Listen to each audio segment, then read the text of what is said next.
Good afternoon. A gentleman brought in this Germino Classic 45, and the complaint is muddy bass sound. Let's see. Muddy, heavy bass sound, please tune up Germino. And if that is the case, then I certainly will be glad to. And in a lot of amps that come in, if there's a problem description, I just open it up. I don't even wait.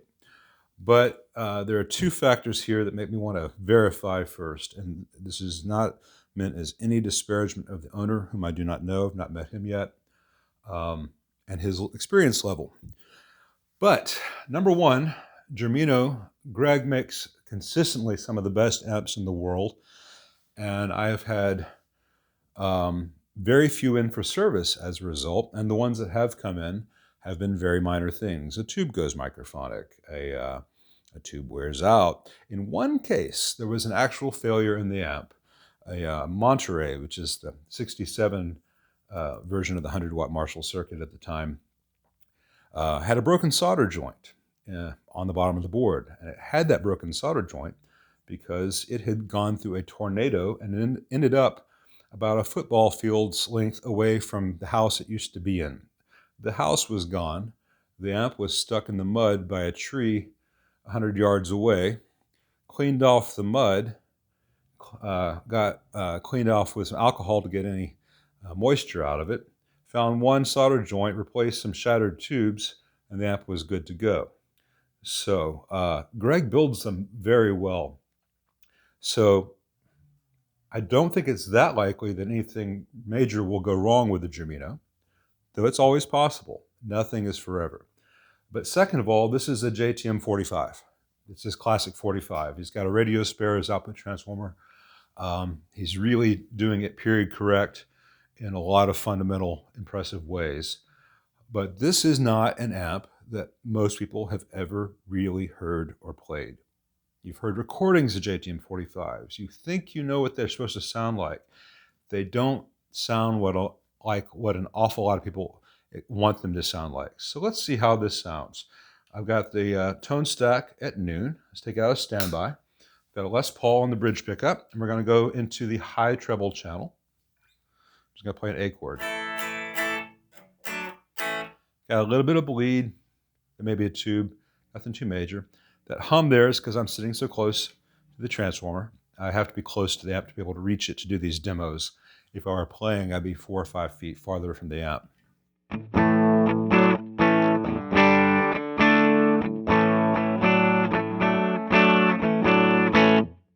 That is not a dark, muddy sound, but neither is it as bright as most people associate with Marshalls. And I've not opened this amp up, and it's been years since I've seen inside a Classic 45, but I would guess that what I am hearing is that he has the bright cap across the mix resistors. So there's probably 270K to 470K mix resistors there, and a 250 picofarad to 470 picofarad bright cap across the mix resistor coming from this high treble channel, probably the 270Ks, but he does not have the 100 picofarad bright cap that some later JTM 45s have. It may, I don't think so. That sounds like the high treble. On this channel, they have a shared cathode, so that the fundamental low end of the channels is pretty much the same, except that this one has that treble boost circuit across the mix resistor. And if I bring up the treble and bring down the bass and bring up the presence and maybe bring up the mids,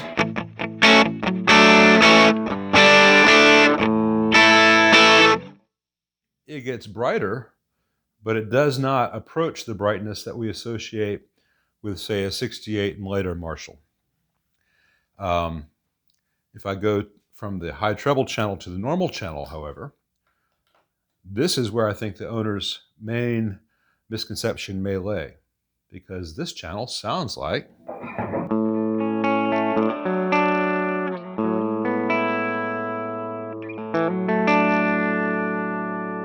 And that's where the treble, the mid up, and the bass down. We'll put it all flat again.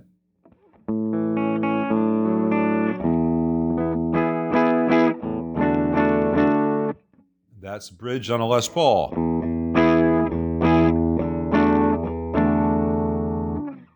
So yeah, it's dark. It's very full, can be considered muddy.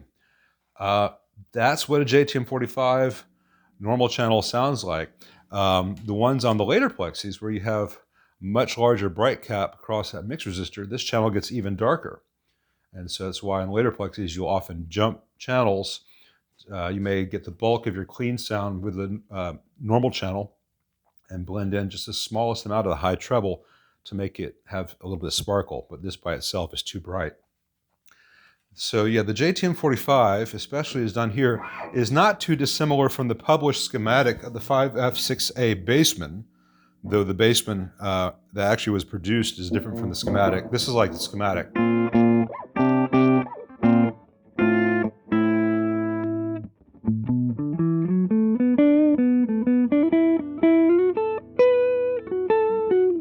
That's neck pickup.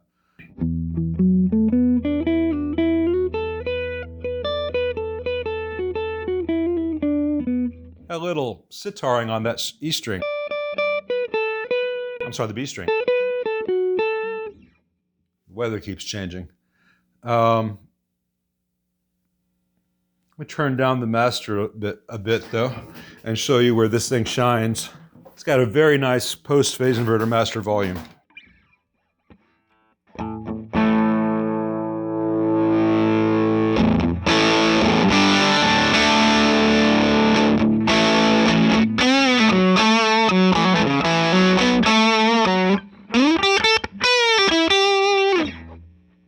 So this doesn't do the Van Halen thing. This doesn't do the what we think of as the Led Zeppelin thing. You can get pretty much in that in certain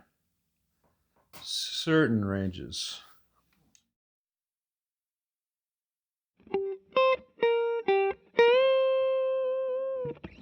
Now imagine that I had a vibrato on that bend. Finger damage a long time ago, nerve damage there. I can't do vibrato on a bend, which kills me.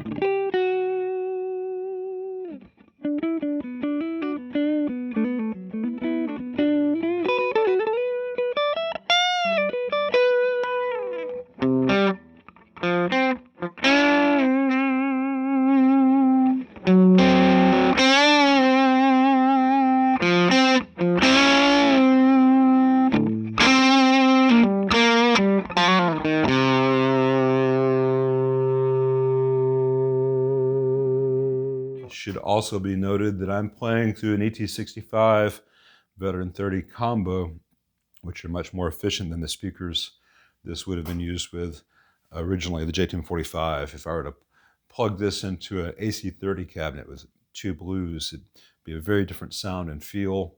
Same for if I had a 4x12 loaded with some 20-watt Celestions.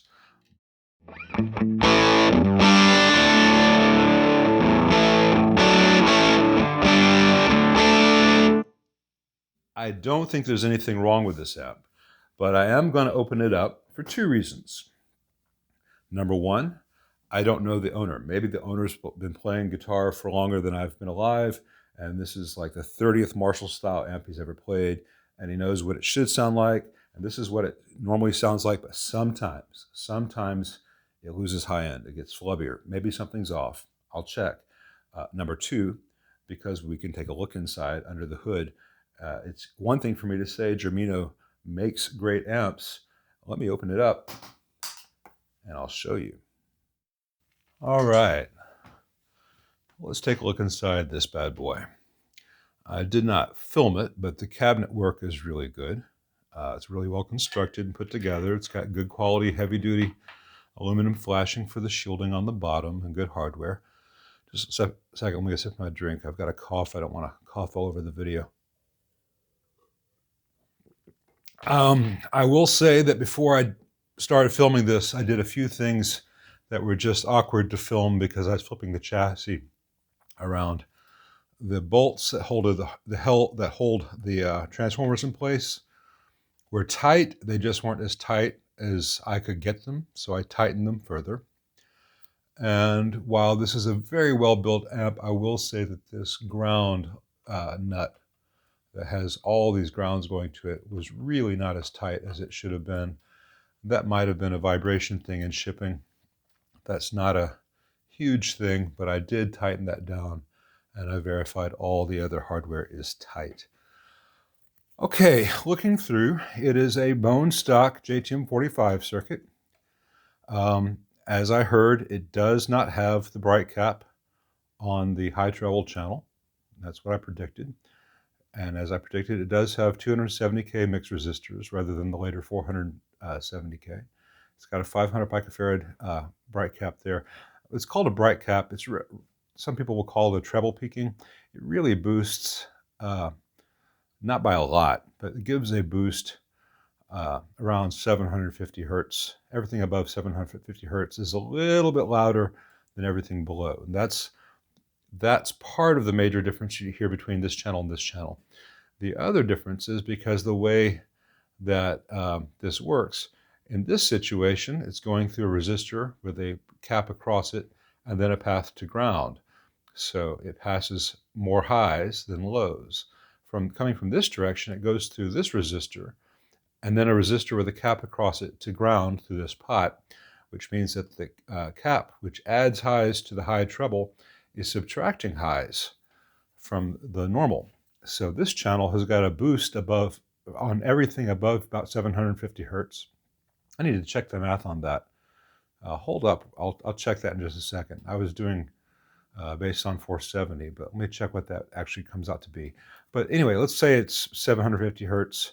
This one boosts everything above that. That one cuts everything above that same frequency. That's one of the reasons this channel is darker than this channel. And on later plexis, when this bright cap, this mixed resistor frequency changes, and then they have a huge bright cap here as well, this channel is even darker. Let me check the math on that real fast. Okay, yeah, I misspoke and partially misremembered. If this was a 470K, like on the later ones, the actual frequency below which it rolls off is 677.26 hertz. But with 270K, that gets bumped up to 1.178.91, about 1.2K, 1178.93 hertz. So let's say 0.7 hertz if this is 470K, and 1.2K. That's not right. 0.7 kilohertz if this is a 470K, and 1.2K if that's a 270. So this is, on this channel, it's boosting everything above 1.2K.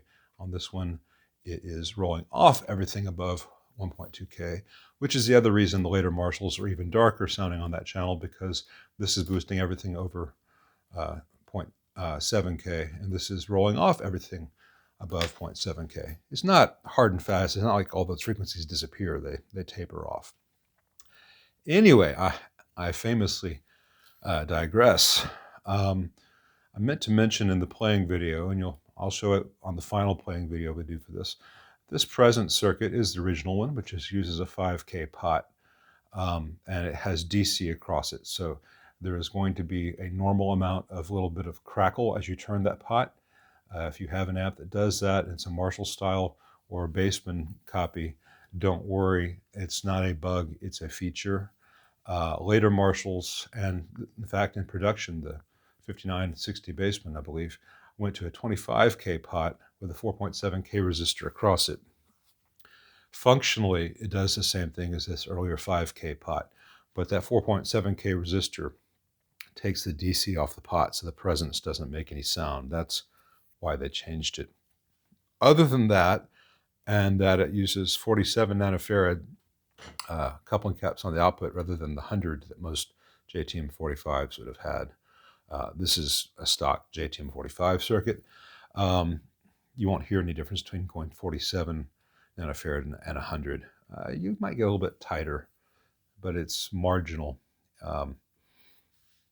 I usually like to have these down to 22. You still have tons of lows. It just gives a little faster response. The only thing I see here that I've not seen in JTM45s but Greg may have copied this from an exact JHM45, or he may have just decided to give it a bit more uh, uh, safety margin for the output tubes. This has got 470 ohm resistors on the screen grids here, but he's got a 1K from between the screen supply and these two resistors. This is, both tubes are using this, so this is quite a bit more resistance per tube, which will make tubes last longer. All the tubes in this amp from Germino, this was built in 2020, are tube amp doctors. He's got 6L6 GC SDR on the output, which are great sounding tubes. When I first opened this amp up, I saw there was no impedance selector, just says speaker output. So I looked up his website, and he's using the radio spares with a fixed 16K impedance, and the transformer can handle an 8 ohm, not 16K, 16 ohm impedance. It can handle an 8 ohm mismatch, which is what my cab is. So that's fine. The radio spares will be fine at 8 or 16 ohms on the output. And the way he's got it wired, he said you can use 6L6s or EL34s in this amp. As long as you rebias, there'll be no problem. This one has 6L6s. Aside from a couple of solder joints, which while they're solid, they don't look that solid because there's not a fillet of solder in the turret. Everything in here looks rock solid. I think what the owner is hearing is the lack of a bright cap. So I'm going to reflow a few of these things just to be absolutely sure that they're going to hold up down the line. And then I'm going to double check the bias, and I'm going to call the owner and see if he would like me to add a small bright cap there, which would be period correct. And I will talk to him about what sounds he's hoping to get from this before I mod this in the slightest, even though Greg would be fine with me adding a small bright cap here. Typically 100 picofarad would be found in this era, as high as 500. Though I think that would be way too bright. I want to make sure that this is the amp for the owner first, because if he's trying to get later Marshall sounds or he plays metal, like I said, I don't know the guy. This is not really the amp for that, and someone else would love this as is. So before I make any changes other than just a little bit more solder a couple places around here, just because I have it open, I want to make sure that this is this amp and this guitar player are well suited for each other. Well, I couldn't help it. I went ahead and redid all the turret solder joints. They all have pretty shiny domes now. It just makes me feel better. I mean, I had to charge the guy the bench fee to open it up and do all this. That didn't take that long, and I have the tools. So when it came in, it looked like the old ones did from the factory. Now it looks even better. The amp was biased a little on the cool side. It was idling about 43% dissipation as it came in. That was with 122 volts coming out of the wall. Now it's right at about 58% idle dissipation, which is still on the relatively cool side. Just not going to be approaching cold. So the tubes should, the output tubes should be in a nicer part of their swing, not to go too technical. Other than the bias being a little bit cold and a couple of solder joints not being quite to my standard, and this one ground lug not being tight enough, I'm pleased with everything I'm hearing. The amp is dead silent now. So let me call the owner and see what flavor of Marshall he's hoping to get from this. And if it's just adding a bright cap to this volume pot, I think he could be very happy. If he wants something that this amp was never designed to do, that's also a good thing for him to know. Okay, I spoke to the owner, and he plays the Les Paul, and he likes blues and classic rock, and he was having to turn the treble all the way up and the bass all the way down.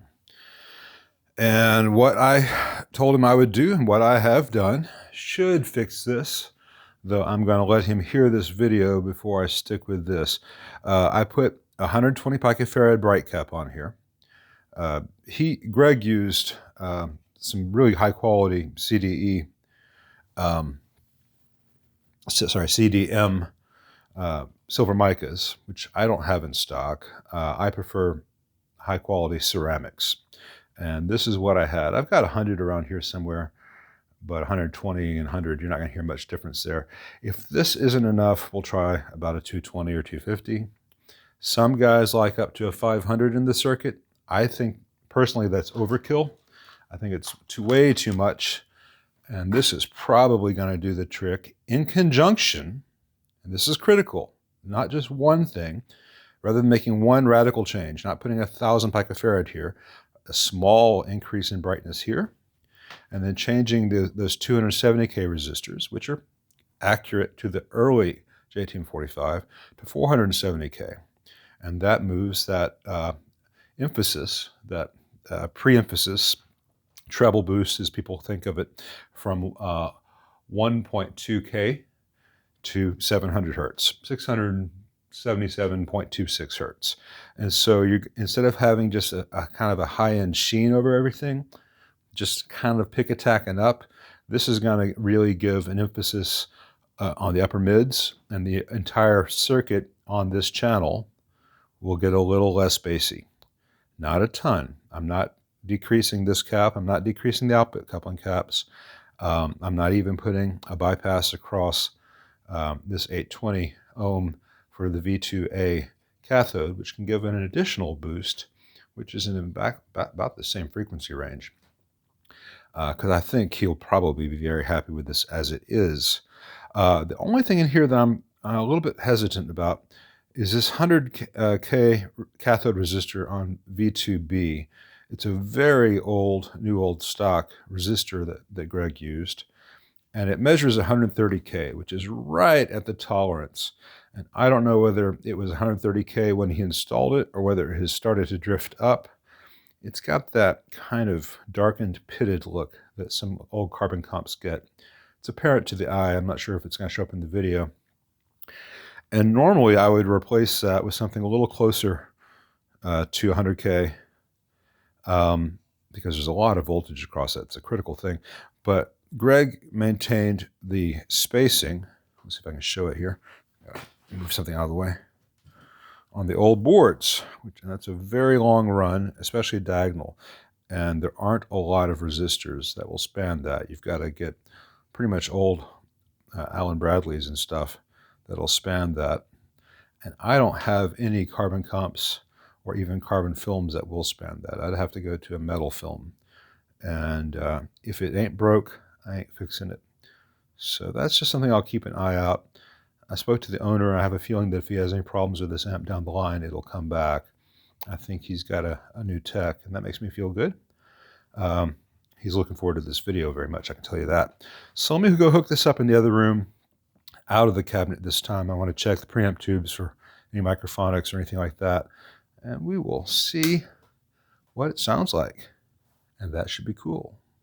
All right, after a little bit of care and feeding there, a few solder joints just made it a little bit prettier, changing the treble emphasis from 1.2K down to about 700 hertz, 677, and adding that little bright cap. It's not a ton of a bright cap, but it should be enough. So this channel should no longer be dark. Let's go about 9 o'clock.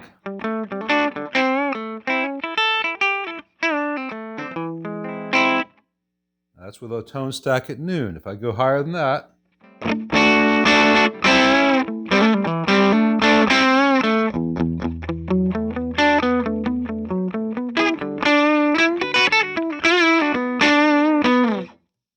that's with the tone stack at noon. If I wanted to make it brighter, I don't have to dime things to get there because the entire emphasis is in a different spot.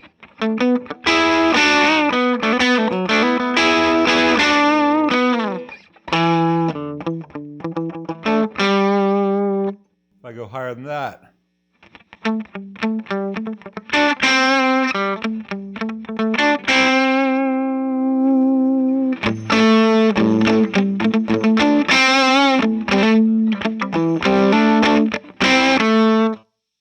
I'm going to turn the master volume down a little bit for my ears, but I'm also hearing some glass rattle there at the higher stuff.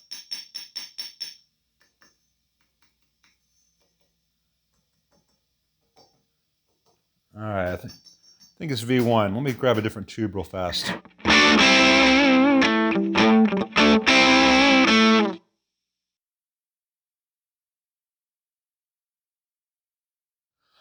Okay, this seems a lot better. Just slight microphonics. That's not a fault of Germino. You know, tubes aren't guaranteed to last forever.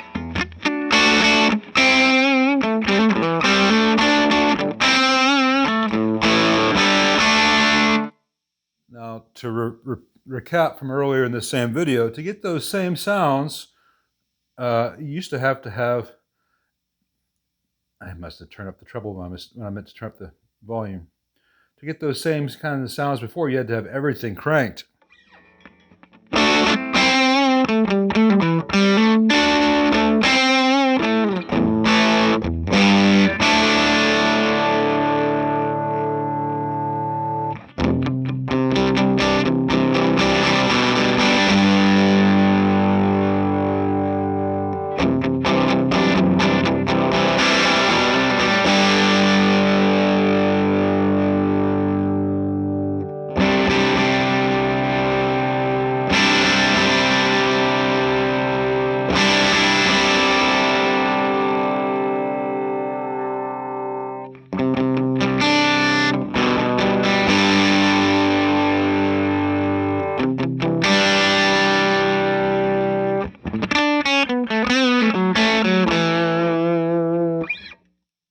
So that sounded pretty nice. Let's see how it does if I dime it and keep the volume down a little bit on the guitar.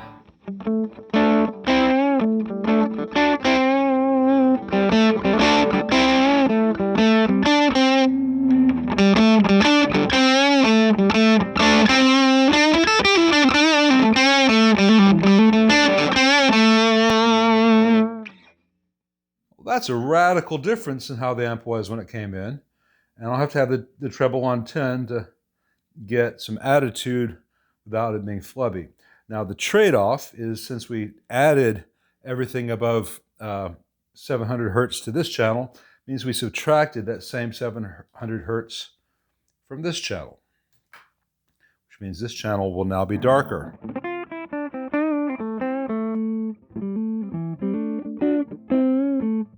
And in stock form, they are that way. As you turn it up, that roll-off becomes less apparent, though.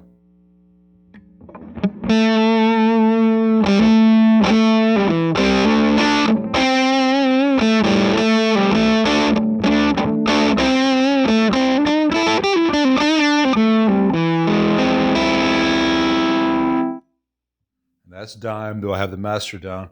Let's jumper them now that we got some snarl happening. I got FedEx coming, so I'll give them a little bit of a concert.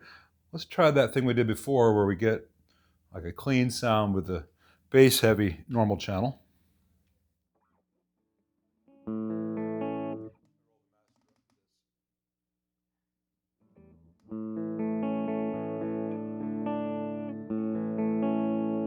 Now we're going to bring in some of that treble, which should have a bit more brightness.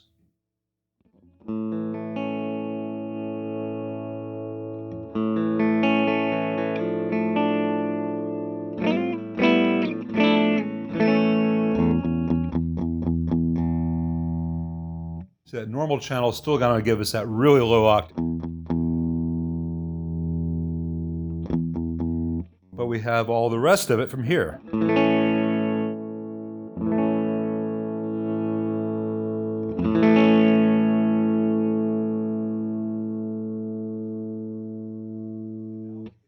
And now we can do things like this. I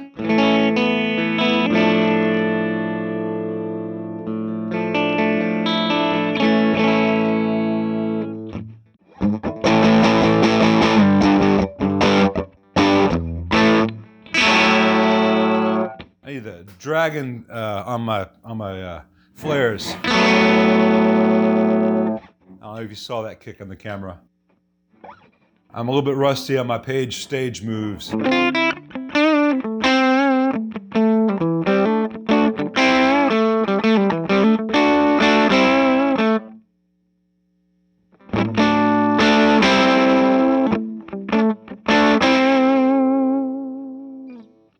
I think the owner is going to be a lot happier now.